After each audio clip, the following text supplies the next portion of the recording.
Boa tarde novamente a todos, né? Procedimento de gravação. Pessoal, eu vou estar desativando minha câmera, porque quando eu começo a gravação, a minha máquina fica um pouco lenta, né? Ela é difícil para ela digerir tantos acontecimentos assim. Mas ao final, vou estar ativando minha câmera novamente para estar aí dialogando com vocês, né? Sobre o que vai ser falado hoje nessa apresentação. Bem-vindos, né? Bem-vindos a todos e a todas. A Júlia chegando agora. Bem-vindos, né, à primeira jornada de ficções que tramam a vida, em homenagem aos 182 anos de Machado de Assis. Eu sou a Brenda Tavares, né, graduanda em Letras Português pela Universidade Federal da Paraíba. Faço parte do LIGEPS, que é o Grupo de Pesquisa em Literatura, Gênero e Psicanálise, e é esse grupo que está organizando esse evento, tá? E hoje eu estou aqui nesta jornada, né? Ontem foi o primeiro dia, não sei quem acompanhou a palestra de Leila, né? Belíssima, falando sobre a cartomante. E hoje, né, eu estou aqui para falar um pouco sobre o conto Pai contra Mãe, do Machado. Um conto muito conhecido, né? E se intitula o seguinte, a apresentação, né? Quando o horror perverte o corpo feminino, a paternidade lacerante em Machado de Assis. E um aviso para vocês, a lista de frequência ela será disponibilizada ao final da minha fala. Então, ao final aí, acho que às 5 horas, eu disponibilizo para vocês, que vai ser o encerrar mesmo. E desculpa pelo meu cachorro, tá, pessoal? Ele é um pouco agitado. Vou passar aqui o slide. Falar um pouco sobre o Machado, né? Na nossa jornada se dedica a ele, e quando falo nossa, do LIGEPS, né? Ele vai nascer aí no Rio de Janeiro em 1839 e vai morrer aí no Rio, né, na cidade do Rio, no estado do Rio, em 1908, tá? E eu coloquei aí, né, toda a sua produção, datada a partir de 1880, é considerada realista, né? E justamente essa produção aí que vai estar sendo mostrada a vocês nessa jornada em homenagem ao mesmo. Falar um pouco aqui sobre as relíquias da Casa Velha, né? Que o conto Pai contra a Mãe, ele vai estar intrínseco aí nessa obra, tá? De 1906, já dentro dessa onda realista, né? Como eu falei, ela vai retratar aí um tempo, o conto, né? Um tempo escravista, escravocrata, né? Em que vivia uma família. E esse é o cenário do conto, tá? Primeira informação aí. E como sabemos, né, a escravidão no Brasil ela foi implantada aí no início do século XVI, tá? Só para dar uma contextualização, né, em 1535, né, vai chegar aí a Salvador o primeiro navio com negros escravizados, tá, vindo da África. E este ano é o marco do início da escravidão no Brasil, né? Só terminaria aí 353 anos depois, como sabemos, né, historicamente, em 13 de maio de 1888, com a Lei Áurea, né, sancionada aí pela Princesa Isabel, que vai abolir, naquele momento, a partir daquele momento, a escravidão no Brasil. Só dando uma contextualização para vocês, tá bom? Próximo. Personagens e enredos, né? O conto Pai contra a Mãe, como eu falei, né, retrata a história de uma família. Né? Essa família aí ela vai ser composta por Cândido Neves, a sua mulher, né, a que ele vai conhecer ao desenvolver, chamada Clara, que também ao decorrer dessa narrativa, né, ela vai ficar grávida aí do Cândido. Também vamos ter a tia da moça, que vai se chamar Mônica, e Arminda. A Arminda aí é uma peça essencial desse conto, né? É uma escrava que não tem parentesco nenhum com a família, mas que vai cruzar-se com o Cândido ao final da narrativa, tá bom? O conto, ele retrata um embate, né? Um abauroamento entre um pai que vai ser o Cândido, e uma mãe, a Arminda, né? Também vai se encontrar grávida aí. Então percebam, né? De cara, quem não leu o conto vai dizer que realmente é um embate, né? Entre o pai e uma mãe, o pai contra a mãe, mas aí nós vamos ver que um embate familiar, né? Mas aí, quando nós lemos o conto, percebemos que não é bem assim, não se trata de um embate familiar, né? E esse embate que estou falando vai se dar a partir da fuga de Arminda de seu dono, né? Como ela era uma escrava, ela tinha um dono. E o Cândido, tendo como ofício de captura, que era o ofício dele da época, eu vou falar isso mais à frente para vocês, mas só contextualizando, ele vai efetuar a detenção da fugida, mas por conta da resistência da mulher, né, que vai fazer aí esse apelo para que Cândido a solte, para que Cândido a deixe livre, né, para que ela não possa voltar ao ambiente que ela estava. Essa resistência para dar também a liberdade ao seu filho, né, ao filho da escrava. Ela não queria realmente ser capturada, justamente por isso, né. E por conta, principalmente, eu estou falando aqui da agressividade de Cândido nessa captura, né, o feto aí não vem a resistir, de Arminda, né, que ela vai aí vai acabar perdendo a criança assim que é entregue para o seu dono, né, ela vai ter um aborto ali espontâneo, o que vai conjurar, né, para o final dessa história. Mas também vou falar isso mais à frente, vai ser mais especificado para vocês, né. Entrando aqui agora na teoria, né?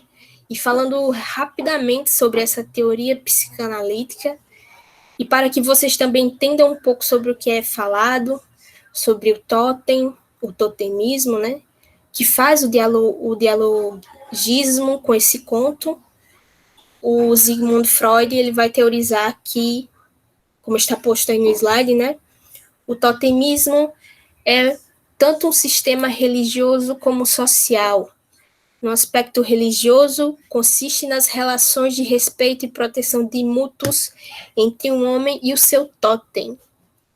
No aspecto social, consiste nas relações dos membros do clã entre si e com os homens dos outros clãs. Então percebam, essa relação social entre membros de grupos diferentes é a qual me valho ao fazer a ponte da teoria com o conto, né? É o que é posto dentro do contexto dessa narrativa, né? A relação de quem impõe e de quem se submete, né? De quem pratica a ação e de quem sofre ela, né? Caracterizando aí nessa diferença entre grupos, uma espécie de hierarquia também, né? Aos brancos, como é um período escravista, né? Estamos falando aqui do período escravista brasileiro, aos brancos e os negros escravizados, aos donos e os escravos. Então, eu trouxe isso aí para realmente explicar essa divisão social, né? E a herança totêmica vai fazer isso. O totem é o representante visível da religião social desses povos. Ele encarna a comunidade, que é o verdadeiro objeto da adoração. Encarnar a comunidade é o que, portanto, vai influenciar nas ações sociais, percebam. No conto Pai contra a Mãe, percebe-se essa influência intrínseca nas ações dos grupos, né? O homem agindo aí contra a mulher, a vítima, e as pessoas ao redor sendo omissas durante aquele ato. E eu vou trazer essa cena, né, desse embate entre o homem e a mulher. E as pessoas vão se tornar-se omissas, né? E essa omissão vai ser explicada não só pela encarnação do totem, mas também pelo superego social, né, que também vou falar mais ao final sobre o superego, tá? Mas o que quero focar aqui mesmo é sobre o totem, que o Freud fala na sua obra Totem e Tabu. E esse trecho, né, que eu li, vai dizer que a sociedade é o objeto de adoração. E eu estou falando aqui não só de sociedade no geral, mas de reputação, né, da hierarquia que eu falei antes. E, ao mesmo tempo que a sociedade ela vai ser objeto de adoração, essa sendo representada no conto pelo ato de captura, né, de uma escrava fugida, ela vai ser objeto da misoginia, né, também representada aí pelo ato de captura da escrava. A próxima passagem diz o seguinte: o conceito de totem influi decisivamente na subdivisão e organização da tribo. Dividem-se e subdividem-se entre si. A sociedade, portanto, vai se dividir em classes hierárquicas, como falado anteriormente, né? O totem, referindo-me ao conto, ele está ligado e se vale das práticas escravistas em grupos sociais, e esse laço permite a divisão e subdivisão desses grupos, né? São grupos sociais ambivalentes, né? Há os brancos e os negros, como falado antes, né? Os donos e os escravos, cada qual com uma funcionalidade social. E os grupos dos brancos também vão se subdividir, certo? Subdivide-se tudo, né? Os brancos vão ter aquela hierarquia e dentro do grupo dos negros também vai haver essa hierarquia. Então, estamos falando aqui de sociedade, é o que acontece também hoje em dia, certo? A próxima passagem diz o seguinte: a escravidão levou consigo ofícios e aparelhos, como terá sucedido a outras instituições sociais. E essa aqui já é uma passagem do conto do Machado, tá? Antes eu estava falando sobre a teoria freudiana. E aí, né, a escravidão vai ser uma prática totêmica, né, parte dos totens sociais, que foi evoluindo conforme a evolução da sociedade como um todo, né? Por isso, hoje, ainda existem empregos, ofícios, né, como o Machado fala, que praticam serviço, por exemplo, com mão de obra escrava, né, o conhecido trabalho escravo hoje em dia, né? São certos ofícios que designam práticas escravistas, como aparelhos que o fazem também, né? Um exemplo superficial de ofício de trabalho, né, seria o de captura de escravos fugidos, que é, portanto, o ofício de Cândido no conto, né? E que hoje ele pode ser representado pelas forças policiais, podemos dizer assim, né? Que podem praticar aí a voz de prisão a alguém, como qualquer outra pessoa comum pode fazer também, né? Essa voz de prisão, havendo flagrante delito, né? Sabemos da lei. Então, é um tipo de herança. Percebam essa adaptação, né, desse ofício. Eu estou falando aqui de uma herança totêmica, né, que perpassa o tempo e se ressignifica conforme a evolução dos grupos sociais. Então, vai estar muito ligado a isso, né? Estamos falando de evolução e estamos falando de sociedade. E sabemos que elas se valem uma da outra, né?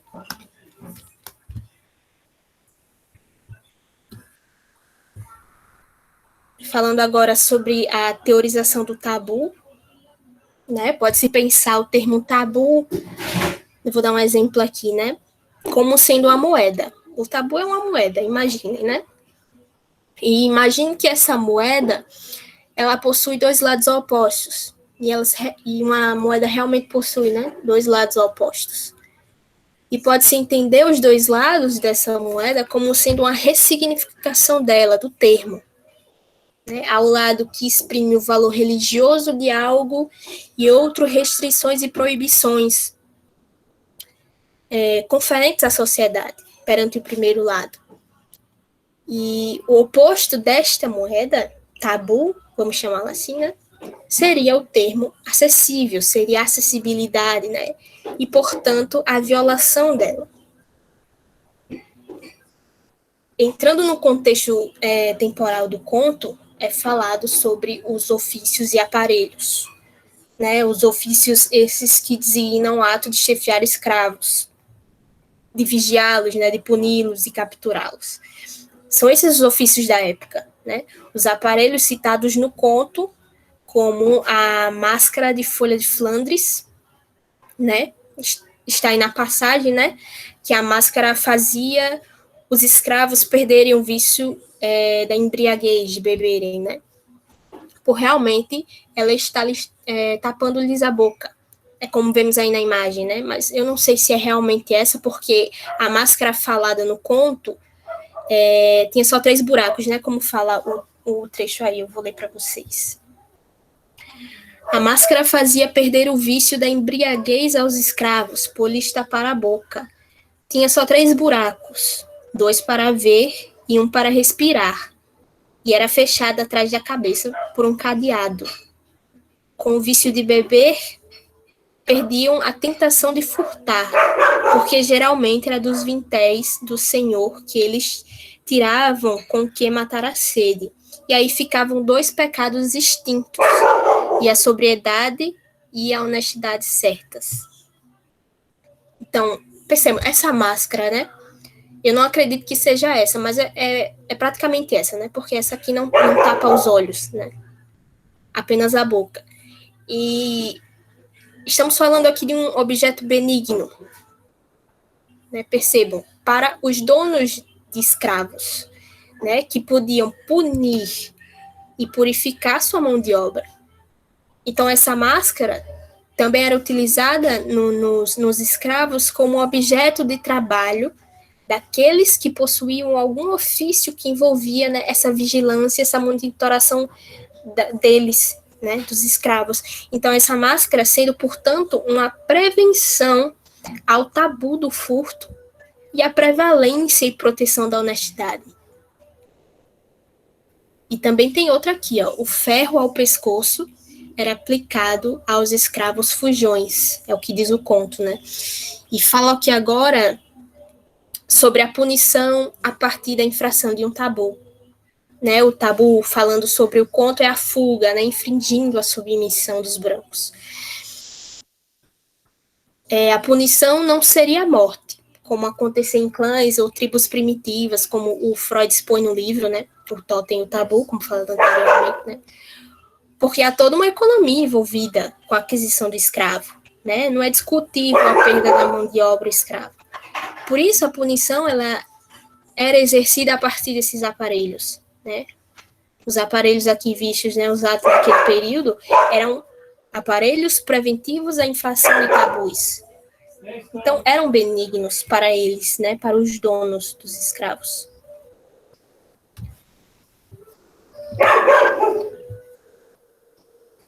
Por isso é falado sobre a existência dos ofícios de captura de escravos, né?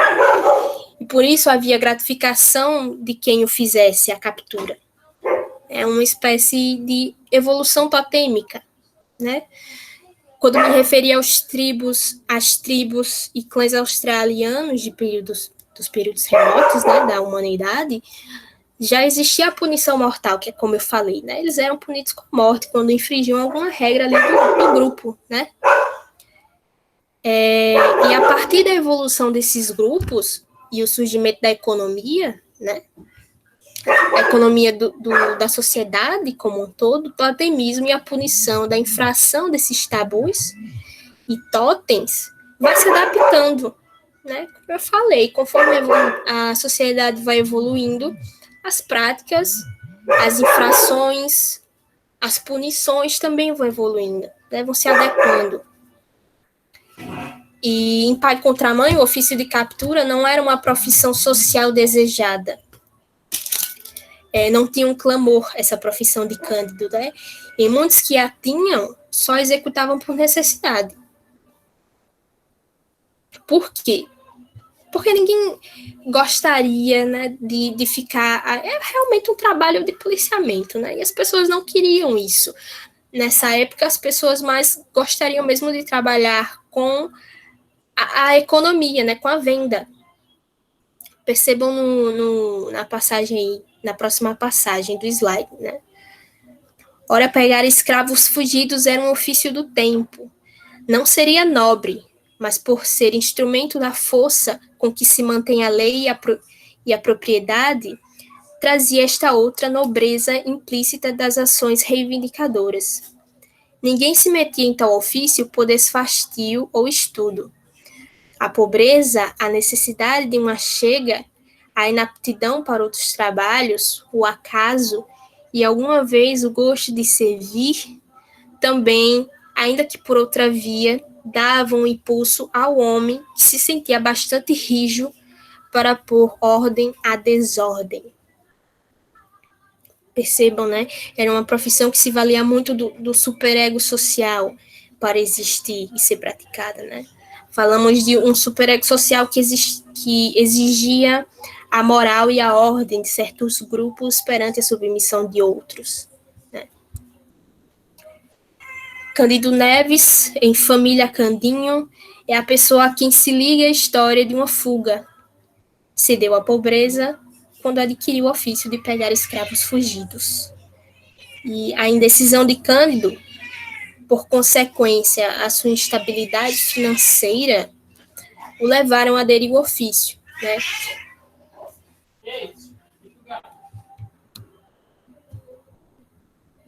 Pegar escravos fugidos trouxe-lhe um encanto novo.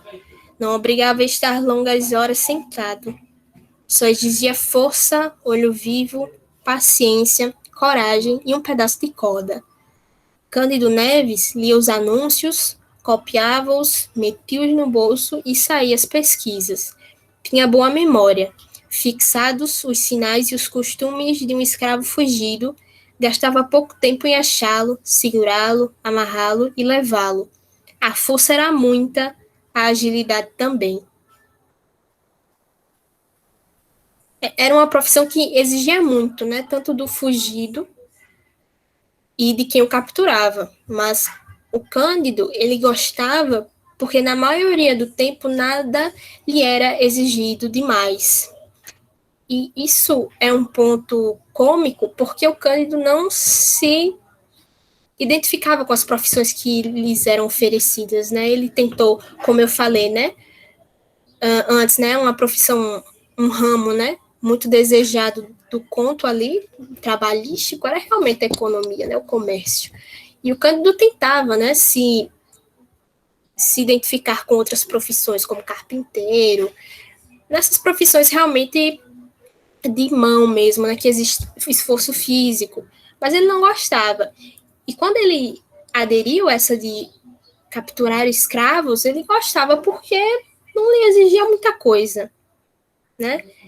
Ele só precisava de coragem, um pedaço de corda, e como ele tinha ali uma memória muito boa, o ajudava muito, né? Esse ponto da força empregada nas capturas e a agilidade, a pressa, eu acho que eu até sublinhei. É muito importante quando eu for falar mais à frente sobre a fuga de Arminda, né? Eu trouxe a passagem da fuga. Essa força, né? A força era muita, a agilidade também. Como eu falei, ela só veio realmente abortar justamente por conta disso, né? Desse embate. E sobre os anúncios de captura, né? Eles seguiam um padrão, né? Como vemos na imagem aí. Esse é um exemplo, né, que realmente perdurava durante aquela época. Eu acho que isso está em algum museu do Brasil, mas eu não lembro qual, pessoal. Agora não estou lembrada. Mas realmente perdurava como esses anúncios por aí, né? Percebam que o conto fala sobre esses anúncios. Nessa passagem aí, na seguinte. Muita vez o anúncio trazia em cima ou ao lado uma vinheta, figura de preto, descalço, correndo, vara ao ombro e na ponta uma trouxa. Protestava-se com todo o rigor da lei contra quem o acoutasse, né? Contra quem o acolhesse, contra quem o escondesse. E percebe-se a divisão social e a construção do perfil padrão do grupo social. Dou ênfase porque caracteriza a parte da ambivalência social totêmica que se tem anteriormente, né? Então, fala, né, protestava-se com todo o rigor da lei contra quem o escondesse, né? Então, imaginem, né, a construção de uma impunidade surgindo, né, a partir dessas proibições que a lei impunha àquela sociedade naquela época. Né? O superego social se faz mais do que presente, né, conduzindo e influenciando as práticas e os comportamentos sociais. Um dia, os lucros entraram a escassear. Os escravos fugidos não vinham já como antes, meter-se nas mãos de Cândido Neves. Havia mãos novas e hábeis. Como o negócio crescesse, mais de desempregado pegou em si, em uma corda, foi aos jornais, copiou os anúncios e deitou-se às caçadas. No próprio bairro havia mais de um competidor. Quer dizer que as dívidas de Cândido Neves começaram de subir, sem aqueles pagamentos prontos ou quase prontos dos primeiros tempos. A vida fez-se difícil e dura, comia-se fiado e mal, comia-se tarde. O senhorio mandava pelos aluguéis. E algo que pesou bastante para a culminação final, né, foi a concorrência dentro do ofício. Né? Muitas pessoas começaram aí, como eu li, né, a aderir à prática por conta do desemprego. Isso dificultou muito para Cândido encontrar escravos, né, com tanta frequência quanto ele encontrava antes. E prestes ao seu filho vir ao mundo, né, a Clara dar à luz, né, a situação financeira da família só piorava, né? Então a vida fez-se difícil. E mais do que antes, Cândido ele ansiava por uma captura, que ele não fazia antes. Não fazia no momento, né? Perdão. O romance de Cândido com Clara, que deu-se em casamento, né, ao decorrer da narrativa, foi um forte fator também para a permanência de Cândido no ofício, né, bem como o pontapé inicial aí para a construção de uma família. A Mônica, a tia de Clara, né, pressionava bastante a menina psicologicamente sobre o futuro de seu filho, caso viesse a nascer, por conta da instabilidade financeira de Cândido. Isso também culmina para o resultado final desse conto, né?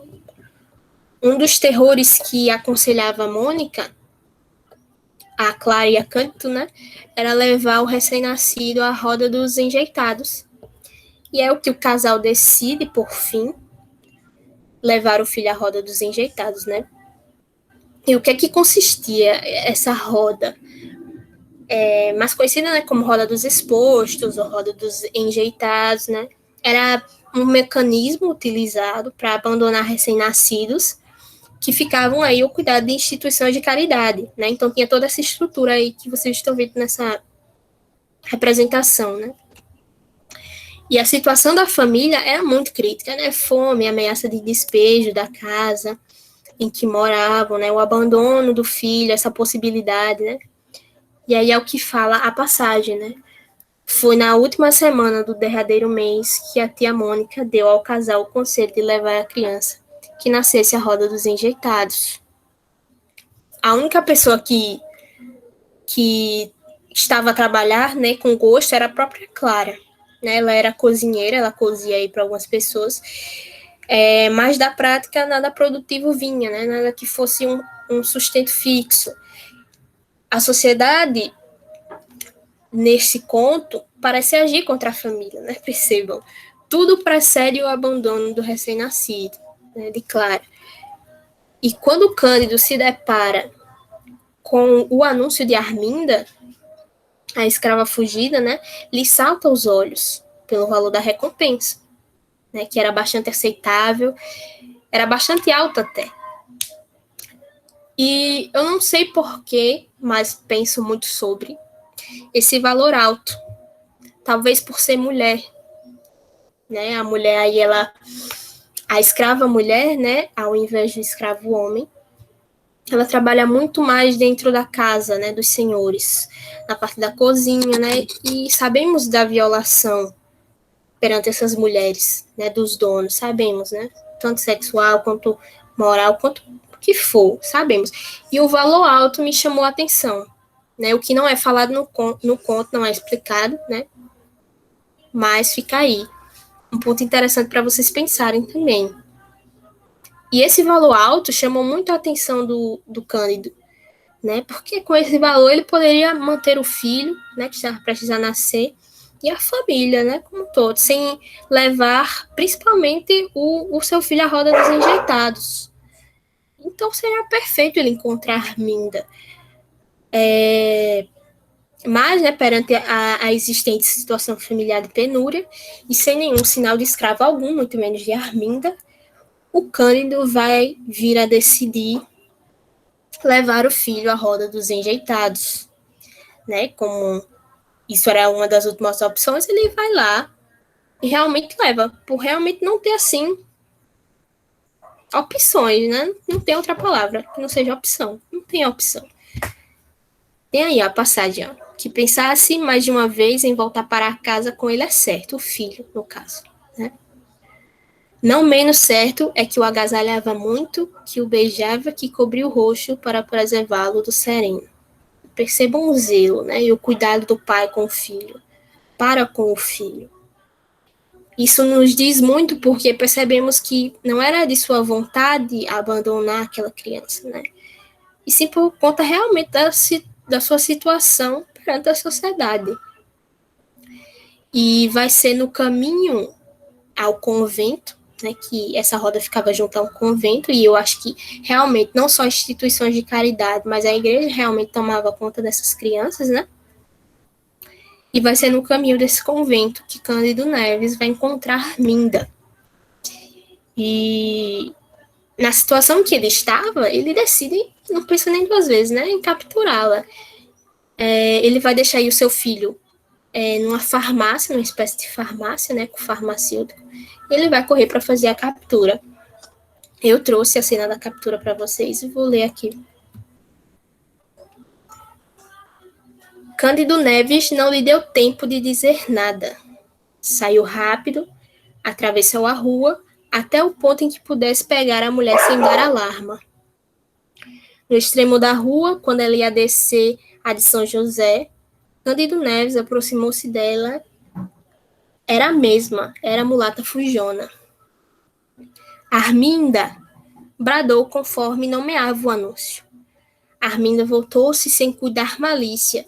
Foi só quando ele, tendo tirado o pedaço de corda da algibeira, pegou dos braços da escrava, que ela compreendeu e quis fugir. Era já impossível. Cândido Neves, com as mãos robustas, atava-lhe os pulsos e dizia que andasse. A escrava quis gritar. Parece que chegou a soltar alguma voz mais alta do que de costume, perdão. Mas entendeu logo que ninguém viria libertá-la. Ao contrário, pediu então que a soltasse pelo amor de Deus. Estou grávida, meu senhor, exclamou. Se vossa senhoria tem algum filho, peço-lhe pelo amor dele que me solte. Eu serei tua escrava, vou servi-lo pelo tempo que quiser.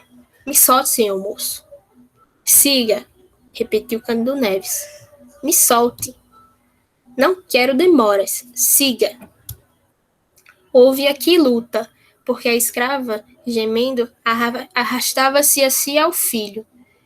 Quem passava ou estava à porta de uma loja compreendia o que era e naturalmente não acudia. Arminda ia alegando que o senhor era muito mau e provavelmente a castigaria com açoites, coisa que, no estado em que ela estava, seria pior de sentir. Com certeza, ele lhe mandaria dar açoites.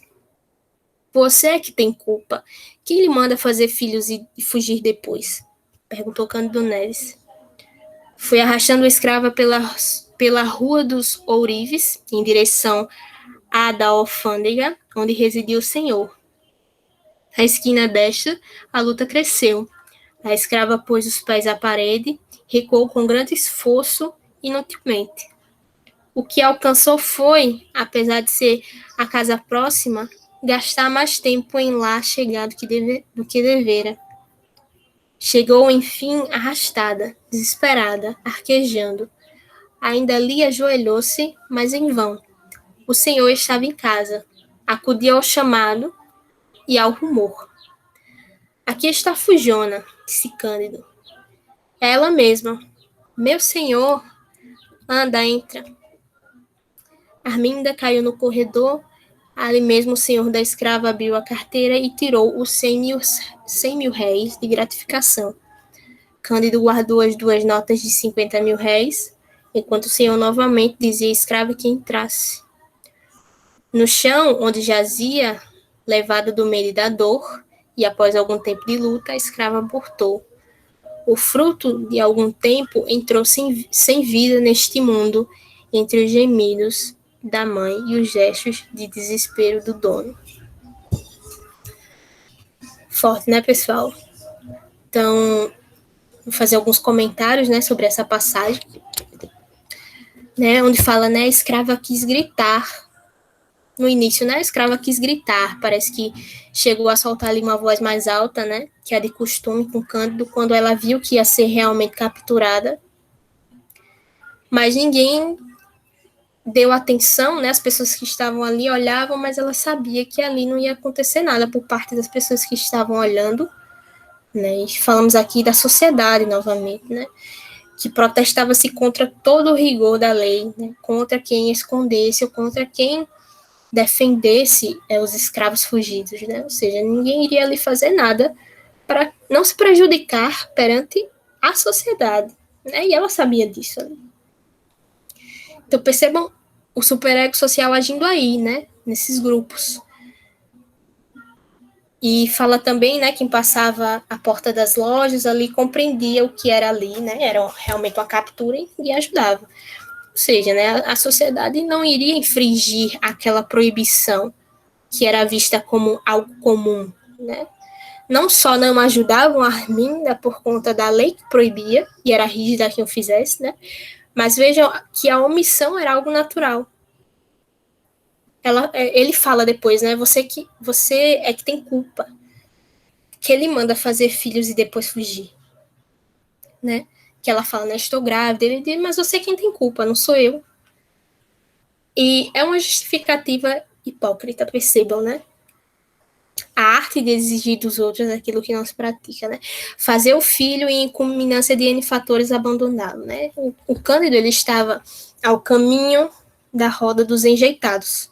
Ele estava para abandonar o seu filho. E aí ocorreu, né, essa batalha, esse abauroamento. E ele vem a dizer isso para Arminda, né? E sabemos que são duas situações parecidas, digamos assim, de fuga, né? Querendo dar um futuro melhor à prole, né? Tanto Arminda quanto Cândido. Mas que eles vão se estar nesse embate justamente por conta da sociedade, das leis, das proibições, da omissão. Então percebam que esse embate mortifica tanto a mãe quanto o pai, né? E eu fico também pensando, né, não só pelo valor da recompensa que estavam, né, acho que era, qual era o valor da recompensa? Deixa eu ver aqui. Acho que era 500 mil réis, né? 100 mil réis, tá aqui. 50 mil réis, 100 mil réis, alguma coisa assim. E pelo valor alto da recompensa, né? Eu fico pensando se esse filho realmente era de Arminda com o escravo ou era de Arminda com o dono, né? O dono. E provavelmente, né, ao que tudo indica, era com o dono branco, esse filho, né? E falar agora um pouco do superego social para vocês poderem entender sobre o que eu estava falando tanto, né, desse superego social. E vou enfatizar rapidamente aqui, por conta do tempo, né? Mas é uma parte muito importante, porque o superego, que é uma questão psicanalítica, né? Ele exerce um efeito enorme sobre os nossos pensamentos, os nossos desejos e comportamentos, né? Em forma de comando, de ação ou de proibição, né? E aí o superego social age dessa mesma forma, né? Só que essa ação vai ser a partir da consciência de grupos sociais, né? Que se regem aí pelas mesmas regras. O tempo do conto, a sociedade ali representada, ela é regida por um superego social, uma vez que exerce um efeito enorme sobre os pensamentos, desejos e comportamento dos grupos, principalmente o de Cândido, né? Sua ação ali perante a Arminda, que mortifica os dois, justifica-se por isso. Justifica-se teoricamente, né? Não estudando a justificativa ação misógina. E no modelo estrutural, né, a mente, ela vai se compor de três partes, né? O ID, a impulsividade, né? O ego, a racionalidade, e o superego, a moralidade. E focando mais no superego, né, que é a terceira parte desse sistema, como vocês estão vendo aí na representação, né, ele vai dar início a partir do ego da criança, né, conforme ela vai incorporando as regras definidas pelos pais e pela sociedade. Por um lado, pode ajudar o indivíduo a se adaptar às leis e às regras básicas da sociedade em que vive, né? Por outro, ele pode se tornar a porção mais poderosa e mais destrutiva, assim, né, de sua personalidade. E isso vai depender do tempo, né? Falamos aqui, ó, de um tempo do conto, né, um tempo escravocrata. Mas podemos falar ele sobre hoje em dia também, né, o nosso tempo. Nós somos regidos por leis, por comportamentos, né, que se embasam nessas leis, nessa construção do nosso ego. Então, perceba que vai depender do tempo, do grupo social e das leis sociais pelo qual o indivíduo vai se regir, né? O superego, ele vai agir, né, como parte da estrutura da personalidade cultural do indivíduo, representando aí a construção de todos os valores sociais que foram absorvidos pela pessoa ao longo da infância, né, podemos dizer assim, e que atua como controlador dos instintos que podem ser tidos ali pela sociedade em que ele vive como instintos infratores, né, os animalescos. E as leis omissas, né, que eu falei agora.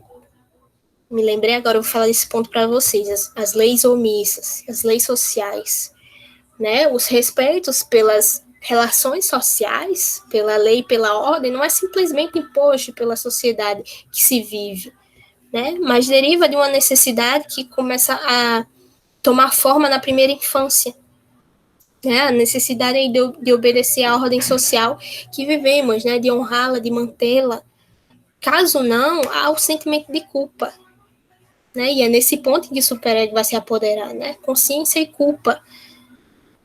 E pergunta-se, né, vou perguntar aqui, e por que o Cândido não sentiu culpa? Porque ele recebeu o dinheiro, né? Sentir-se culpado, pessoal, não é a mesma coisa que sentir-se culpado aos olhos dos outros. Né? Cândido, por exemplo, ele não se sentiu culpado por conta do efeito do superego exercido ali naquela ação misógina, né? Ou seja, era algo aceitável aos olhos da sociedade. Não tinha por que ele sentir culpa, né? Sua consciência foi criada a partir do superego, né? De reger-se a sociedade é o que ela impõe, portanto, é o que ela pede, certo? Então, por isso que ele não sentiu culpa, né? E o adulto teme a reprovação proveniente dessa culpa que é referente ao superego, né? Então, se ele não capturasse a Arminda, ele ia se sentir culpado ao ter que abandonar o filho. E ainda a não cumprir com o dever que o ofício exige perante a sociedade, né? Então, percebam, estamos falando aqui de uma sociedade com regras diferentes da nossa, né? Hoje em dia. Acho que eu trouxe uma passagem aqui no próximo. E essa representação é muito boa, né? Antes de passar o slide. O ID fala, bem superficial, tá, pessoal? Mas só para vocês entenderem.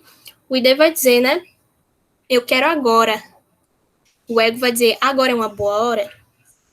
E o superego, é melhor não. E aí, é uma representação muito boa. Por isso que eu trouxe essa imagem, para vocês entenderem, né, rapidamente. Mas, ao final, eu vou dar algumas indicações de livros também, caso vocês queiram se aprofundar nesse assunto, tá, pessoal? Mas aqui eu foquei justamente no superego para demonstrar a vocês como os poderes da sociedade agem perante o ser humano, né? Nem todas as crianças vingam. É a oração, a frase com que se encerra o conto, né? E quando fala vingar, quando o Machado fala vingar, né? Refere-se, portanto, ao verbo sobreviver. Ou seja, né? Nem todas as crianças sobrevivem. E também, como sabemos, né? Que o futuro da humanidade projetado pelos pelos adultos, nas crianças, é bastante considerável, até cultural, né? Muito comum, né? Você diz, o jovem é o futuro do Brasil, as crianças são o futuro da humanidade, né? E essa projetação é bastante considerável, né? Até cultural. Não seria essa criança de Arminda que vingaria, que lutaria por algo, né? Mas sim o filho de Cândido. Essa sim vai sobreviver e vai poder, portanto, vingar-se. E já encerrando, né, a minha fala, trouxe aqui as referências, tá? Tem o texto do Totem e o Tabu, também tem o Mal-Estar na Civilização, que vocês podem procurar, do Freud, né? O Superego aí da Priscila Roth, que fala sobre isso. É um livro bem curtinho, vocês vão entender muito. Essa editora, né? A Relume do Mará, da Priscila, é uma editora que lançou outros volumes, né? Referentes aí ao ID, ao EG, ao Superego, se vocês quiserem. Estou dando aqui a indicação, né? Para vocês procurarem, caso interesse em lê-los, né?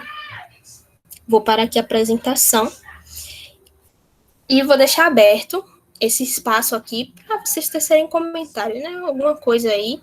Vou ver também se vocês deixaram alguma pergunta no chat, que eu acho que não. Mas abro aqui esse espaço para vocês. Vou disponibilizar agora a lista de frequência. Enquanto isso, fiquem à vontade, tá, pessoal?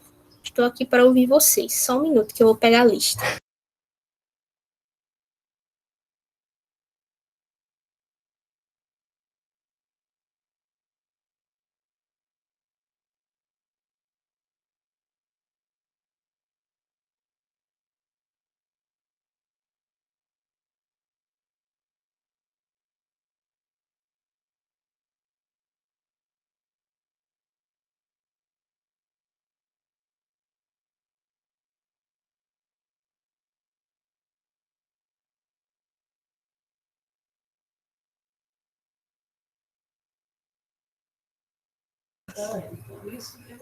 Joguei o Forms aí no chat, né?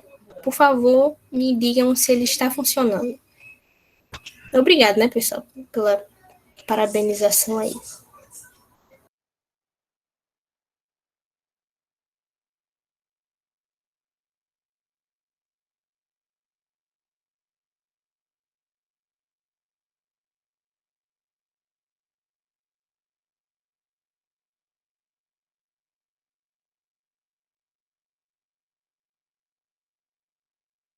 Me fala se está funcionando a frequência, tá? Porque se não estiver, eu faço outra rapidinho para vocês.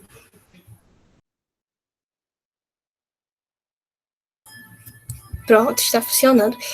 Para encerrar a gravação, vou agradecer, né, a participação de todos vocês. Amanhã tem evento novamente. E eu espero que vocês estejam presentes. Muito obrigada a todos.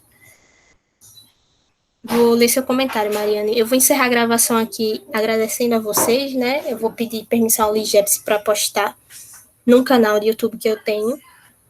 Caso não for para o canal do Ligeps, eu posto no meu também, e vocês vão ficar sabendo aí dessa gravação futuramente, tá? Deixa eu parar aqui.